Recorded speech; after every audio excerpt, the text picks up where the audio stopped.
Let's look at the impact on the auto sector, where there could be clear winners and losers, and a 25% tariff, our next guest says, will be too much.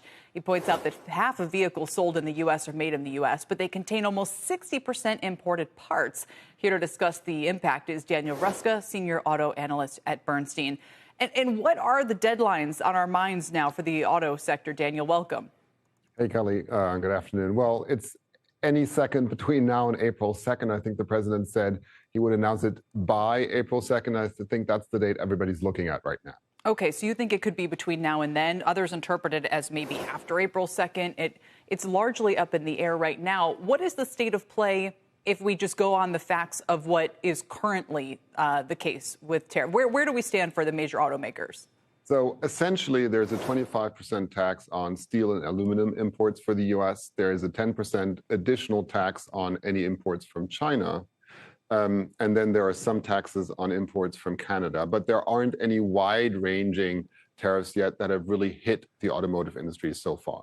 There aren't. Okay, so the real question is what, given the input tariffs already, that they kind of have to figure that out a little bit. But if there were those broader tariffs put on that have been repeatedly discussed and then kind of pushed off, what do you think the impact would be? Why do you think it would benefit foreign automakers?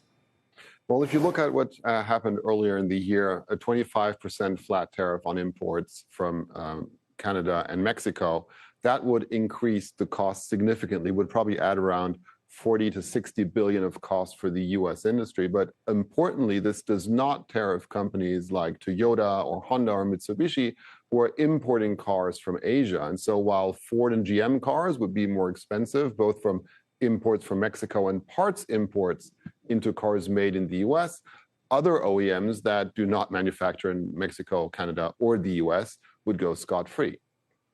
Yeah, going back to that chart, I'm not a math whiz, but it says 25% of respondents strongly disagree that tariffs will help the economy. It's a double negative.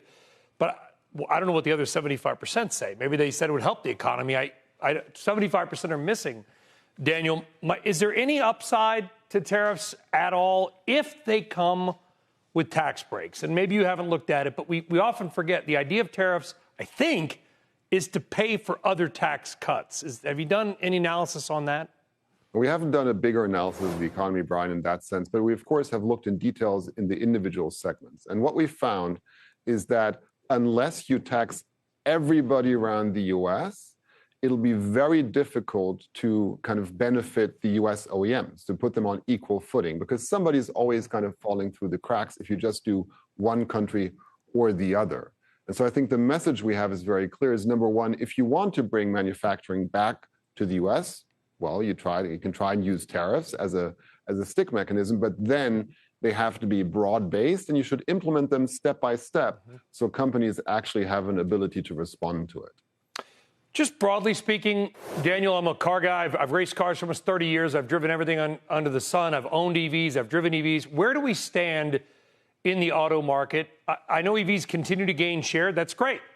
But I also know that gas-powered car engines continue to sell very well. Where are we right now in cars? Where is it going?